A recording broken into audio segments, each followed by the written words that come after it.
Good evening. This is the news track, and we are starting with some piece of breaking news which is coming in now.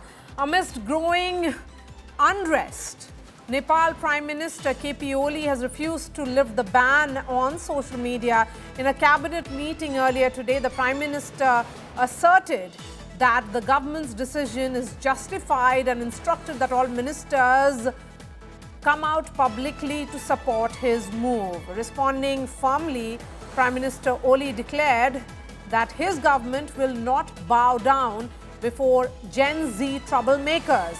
Angered by the Prime Minister's rigid stance, Congress ministers in fact staged a walkout from the cabinet meeting. In response, Prime Minister Oli has called an emergency meeting of the ruling coalition, and all top leaders of the coalition have been summoned to the Prime Minister's residence. So how is it all playing out? Let me go straight to Rohit, who joins us. He'll be joining me in just a few seconds, but this unrest in Nepal seems to be growing now. What we can also tell our viewers is that ministers from Nepali Congress, who are part of the Oli-led government, have demanded that the social media ban be revoked. Remember, the protesters have been on the streets for the last few hours, demanding that this is causing a weight. The stance of the government is not justified, and that it is against their larger sentiment. So the message that is coming in now from the Prime Minister is that there is no question of lifting the ban, that social media ban, which is there against various websites and platforms, will continue even as the unrest in Nepal intensifies. And the decision to mobilize the army, remember, was taken after protesters broke into restricted zones and entered the federal parliament premises, prompting authorities to now issue a curfew order. Rohit is joining me live. He is on his way to Kathmandu. Rohit, at least 20 people have been killed, including a 12-year-old. This protest is only growing, and the Prime Minister here is rigid. He has decided that there is no question of him submitting his resignation or going back on his decision.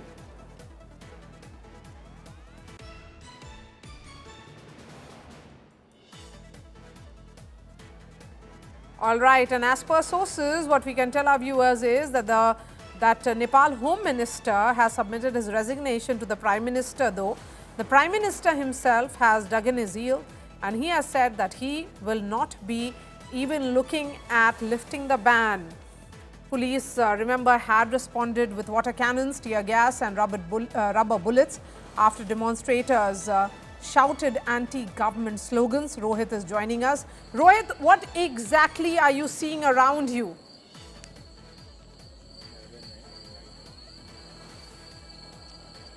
Well, Marya, let me tell you, right now I am in Birganj in Nepal, and in Birganj district also 2 hours back curfew was imposed because of the huge violence that took place here on the Indo-Nepal border, because Birganj is located on the Indo-Nepal border. In the evening there was tires that were burned by several youth, and also an incident of firing that took place in Birganj, and as a protest that was seen in Kathmandu earlier in the day, it in fact expanded in other parts of the Himalayan kingdom.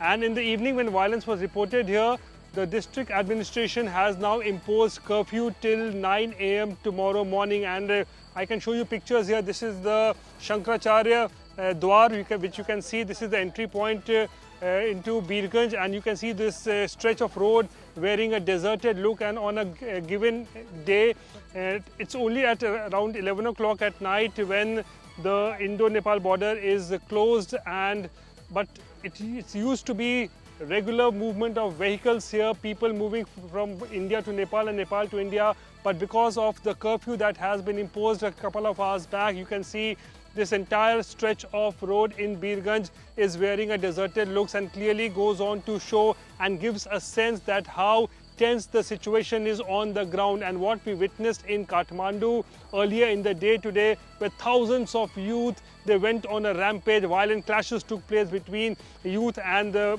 police. incident of firing took place. Almost 20 people have lost their lives. Hundreds of people are injured in this entire incident. And that protest which was witnessed in Kathmandu, it spread across the Himalayan kingdom later in the day. And almost there are 10 cities in Nepal where curfew has been imposed because of the violence that has been witnessed. So situation in Nepal continues to remain extremely tense. All right, Rohit, thank you for joining us. Shifting focus to what's going to play out tomorrow. The high stakes vice presidential polls. The election is scheduled for tomorrow, and it will see a face-off between the NDA's candidate, C.P. Radhakrishnan, and India Bloc's Justice Sudarshan Reddy, a seasoned politician versus a former Supreme Court judge. The NDA enjoys a clear numerical edge in the Electoral College, and it has been further bolstered by the support of Jagan Reddy's YSRCP. Meanwhile, the opposition is counting on cross-voting and abstentions to narrow the gap. With the BJD and BRS deciding to abstain from the vote, fence-sitters could prove crucial in what's being framed as a battle of vision as much as votes. And before I bring in the guests, let's take a look at this report.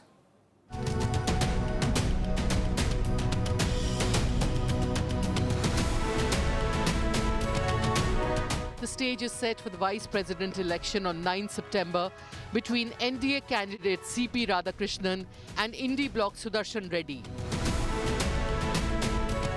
It's a battle between a lifelong politician and a former judge of the Supreme Court. And the numbers have added edge in favor of the ruling alliance, while the opposition is banking on cross-voting and abstinence. The Electoral College for the vice presidential election consists of elected members and nominated members of the Rajya Sabha and 542 elected members of the Lok Sabha. In total, the combined strength of both houses for the vice presidential vote stands at 781, making 392 the victory mark. The Secretary General has sent us a letter which has got our number there. So we'll have to carry the letter. If the letter is not there, anyway we'll have to carry the identity card and we'll be given a slip.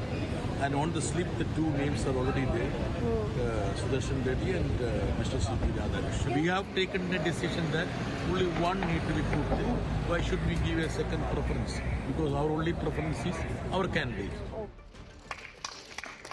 A quick look at the strength calculation of both sides show that the numbers are stacked in favor of the ruling NDA, which enjoys a clear majority in both houses of parliament. In the 542-member Lok Sabha, the BJP-led NDA enjoys the support of 298 members. Opposition has 234 members backing its candidate, Sudarshan Reddy. There are 10 others, including independent MPs. The ruling alliance has the support of 132 members in the Rajya Sabha, and the opposition alliance of India has 77 members backing it, and there are 30 others. The NDA is clearly leading with a promise to comfortably cross the victory mark of 292. The BRS and BJD have decided to stay away from the vice presidential elections. The Biju Janata Dal has decided to abstain from the vice presidential elections tomorrow. The Biju Janata Dal remains equidistant from both NDA and India alliances. We are focused on the development and welfare of Odisha. కానీ ఇవాళ వాళ్ళు రెండు కూడా ఇద్దరు అభ్యర్థులు కూడా రెండు వ్యవస్థలకు ప్రతినిధులు. అటు ఎన్డీఏ ఇటు ఇండియా, ఈ రెండు కూటమిలకి వారు ప్రతినిధులు. వారు వ్యక్తులుగా కాదు నించున్నది, ఇండిపెండెంట్గా నించోలేదు. ఒకరు కాంగ్రెస్ తరపున, ఒకరు బీజేపీ తరపున నించున్నారు. ఇటు కాంగ్రెసు అటు బీజేపీ ఇద్దరూ కూడా ఈ రాష్ట్ర రైతులను వేధిస్తున్నారు, సతాయిస్తున్నారు, చావగొడుతున్నారు. వాళ్ళు ముష్టి యుద్ధాలకు తిరిగే ఒక అరాచక పరిస్థితి తెచ్చిపెట్టినారు. India Bloc's candidate, former Supreme Court Judge Sudarshan Reddy, on his part, has appealed to NDA MPs to rise above party lines and vote in national interest, stating he would respect the outcome regardless. Despite being in the comfortable winning position, the NDA has asked all its MPs to take part in a breakfast meeting on Tuesday morning ahead of the poll. Bureau Report, India Today. And joining me now is Member of Parliament of the Congress Party, Manikam Tagore, also on the show, BJP MP, Aprajita Sarangi. Mr. Tagore, you are one of the polling agents for the India bloc. How much of a setback is it for you all that BRS and BJD have decided to abstain tomorrow?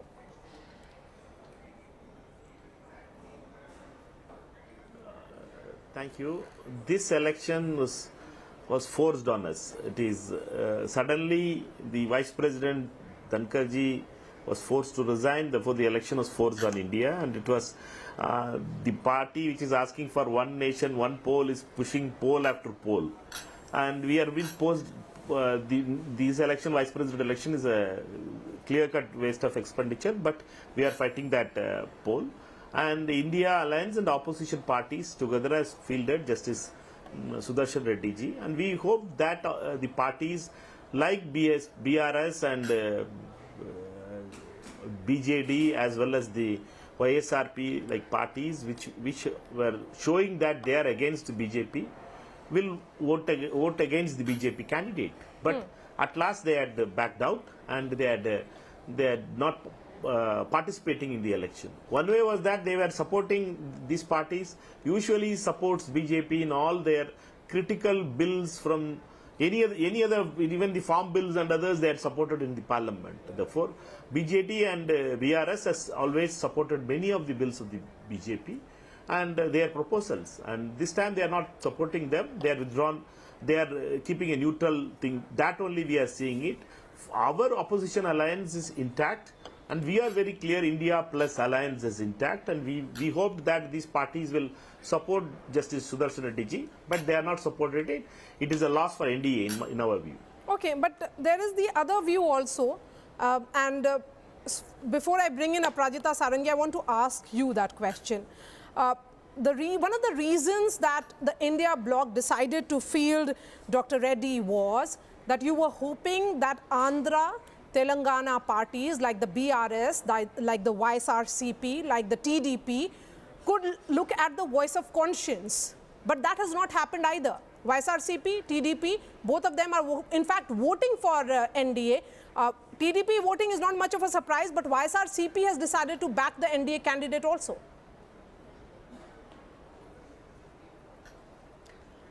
A very good evening. Yeah, as I said earlier, this is a very important question. Counterpart.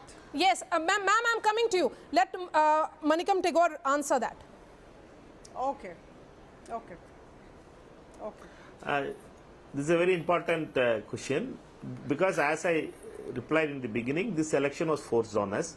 Therefore, this election suddenly they decided that there will be an RSS-backed candidate, Mr. Radhakrishnan will be fielded, and then there was an India Alliance and plus leaders meeting was there. In that meeting, there are few names came up, and in that meeting, Justice Sudarshan Reddy ji's name also was considered. So it was not on any state-specific decision. It was there. It was on a basic thing that there was an RSS-backed candidate, and we need a candidate who has neutrality, who stood with constitution, whose credentials are liberal and secular in nature. That is the credentials we were looking at it, and we were not for a Congress candidate or that party candidate, this party candidate. We wanted a progressive thinker to be the candidate of vice president. We thought that is when accepted by all the India plus opposition parties together. We all accepted that opposition leaders, 28 parties met at 10 Rajaji mark, and they decided that Justice Sudarshan Reddy should be the candidate. Therefore, there is no calculation of the state level votes. One. Second is now this election exposes Jagan Mohan Reddy's politics. Because Jagan Mohan Reddy is under tremendous pressure. His MP, Mithun Reddy, is on liquor scam. He has been arrested and he is in jail and he has been given parole. Who arrested him? It is the NDA which has arrested him. Whom he is coming to vote for the NDA candidate in Delhi. For it has put Jagan and his party in a, it has exposed their hypocrisy. They are not ready to stand for any kind of truth. They are just being threatened by the police and agencies by the union government and the state government. They are bungling to that. They are supporting Babu's candidate here. Jagan is supporting Babu's candidate here in vice president candidate. This is the truth of the nature, and we all know that this election is more an ideological fight for us. Okay. If it's an ideological battle for India bloc, how is the NDA looking at this battle, Aparajita Sarangi?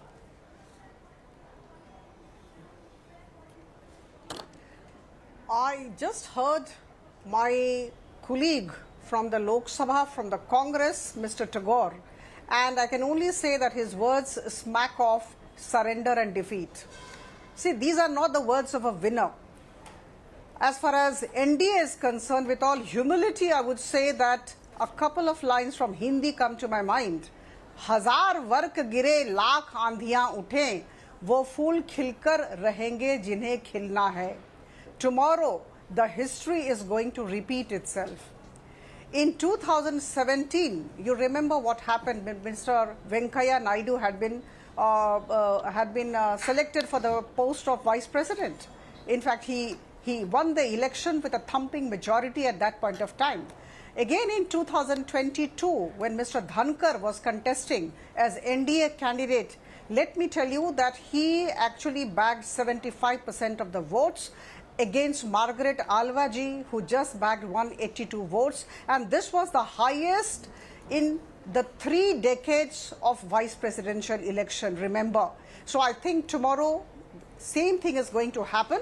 And I was just listening to him, see, abstaining from voting by the opposition parties, or rather the components of Indie bloc, is back to actually backing the NDA. So I think we are extremely happy that BJD has abstained, that BRS has abstained.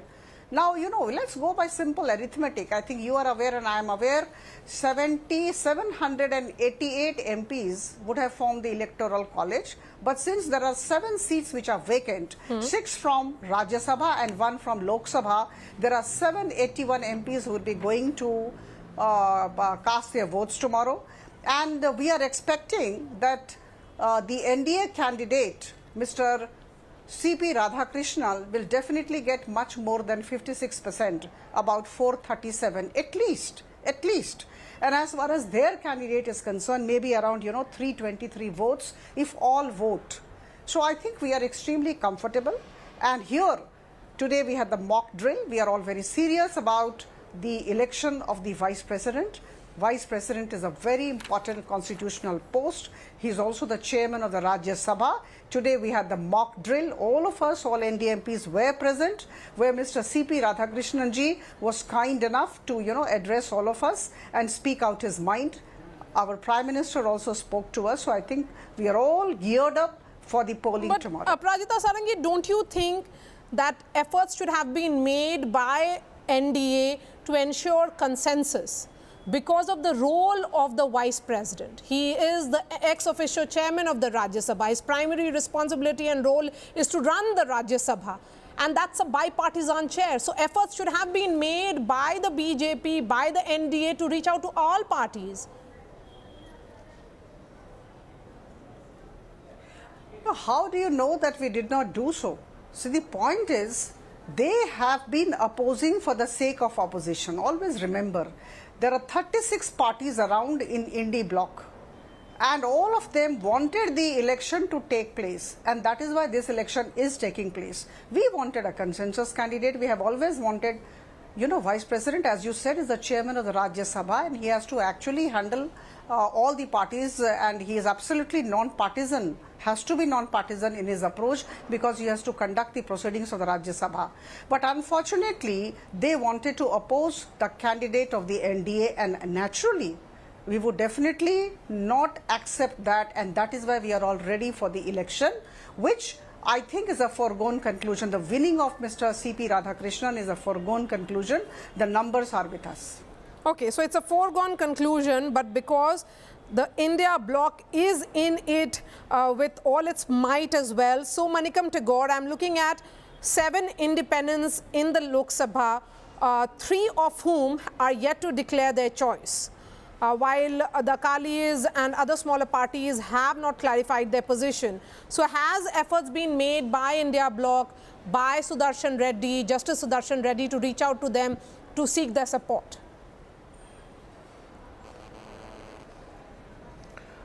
Justice Sudarshan Reddy ji has reached out to many of the progressive groups and those people who are against the NDA, and we hope that good sense prevails with the MPs, because as the BJP colleague has explained it, it is 781 votes collegium now, and this vote college is going to be of 781, and this there are a respected member of parliaments. We are all colleagues in the parliament, and this choice is of to be in a constitutional post like vice president should be respected, and therefore there is no party whip or there is no party control. Therefore, we are very clear that always in India's political parliamentary history, many things has changed it, and we had suddenly also when MPs voted in the constitutional club also, we found that there was a huge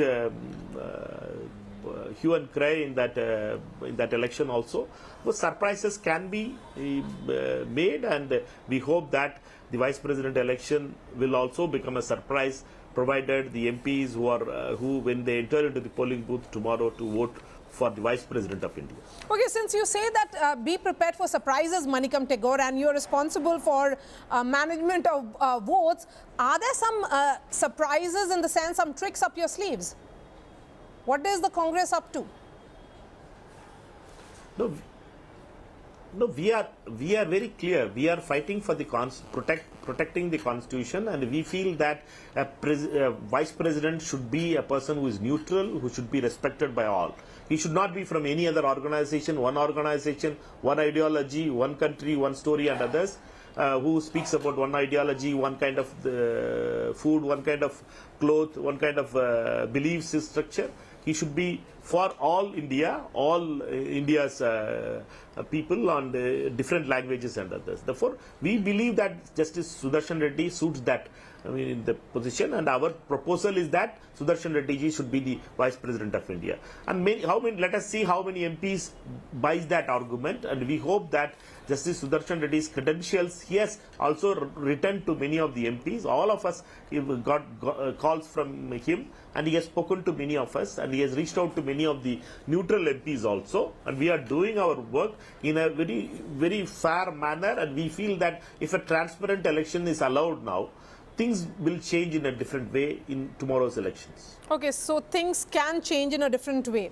Last time around, during the election of the former Vice President, Mr. Dhankar, the TMC had abstained, and that certainly worked in your advantage, Aparajita Sarangi. Victory may be a foregone conclusion, but there must be a number that the NDA would be looking at to make its, these results far more emphatic and the one which will have a big message for your opponents. Absolutely. See, I must tell you that it's a big thing that all honorable MPs of Andhra Pradesh and Telangana would be voting for the NDA candidate. There are 36 MPs, 11 from YSRCP and the rest from TDP and others.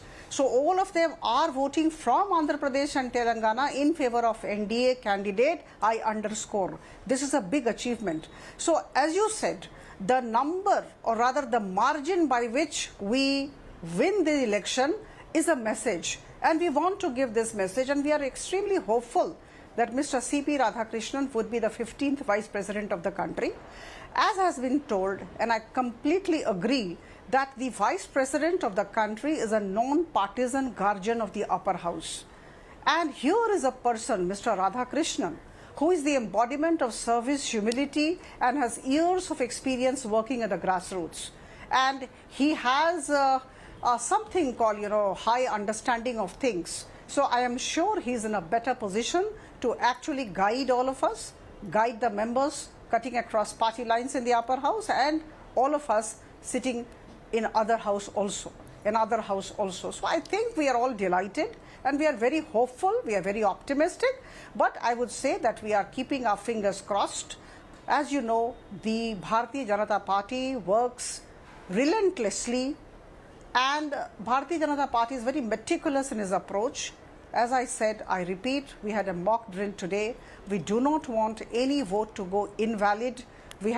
All the MPs have been educated today, as to how to cast the vote. Every vote matters. We take every election, every contest, every action, every activity very seriously. One of the reasons, so we are very hopeful that, yes, one of the we will be winning the reasons, election. One of the reasons that the NDA fielded Mr. C.P. Radhakrishnan was that you wanted one of the India bloc partners to back you. That was the DMK, because he comes from Coimbatore. That has not happened.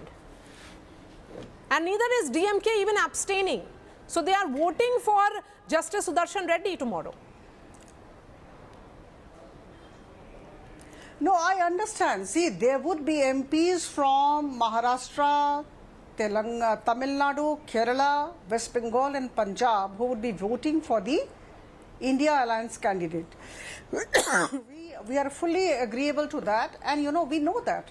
I mean, we are aware of the fact that they have 36 parties in their fold, and we, in the NDA, we have 47 parties, both registered and unregistered.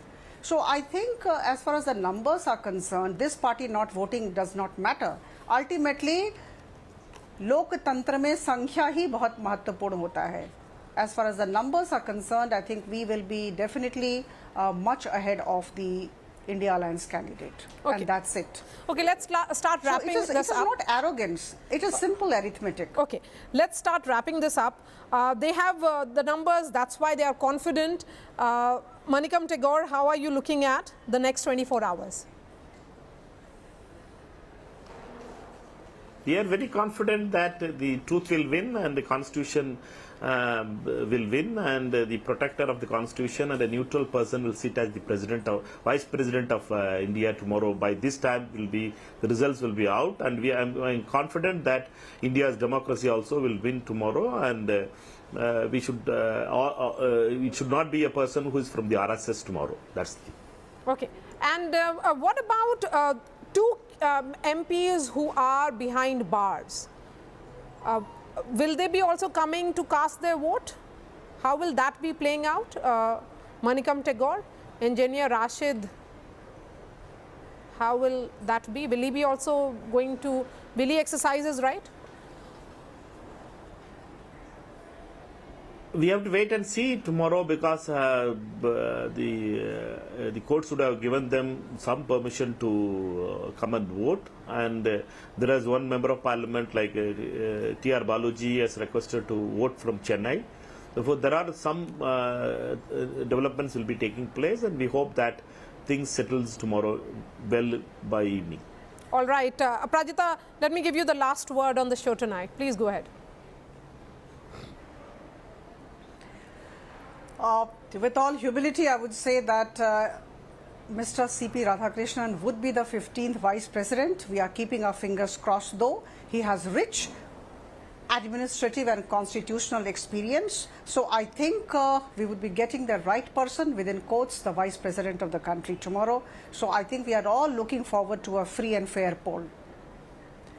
All right, Aprajita Sarangi and Manikam Tagore, I appreciate your time. Thank you so much. And all eyes will be on how the vice presidential elections pan out tomorrow. By this time, we'll know the results as to who will be the next vice president. Although that picture is clear, it is going to be C.P. Radhakrishnan. Perhaps the victory, the abstentions and possible cross-voting would make this election far more interesting. A story we'll continue to track very closely. Thanks so much for watching.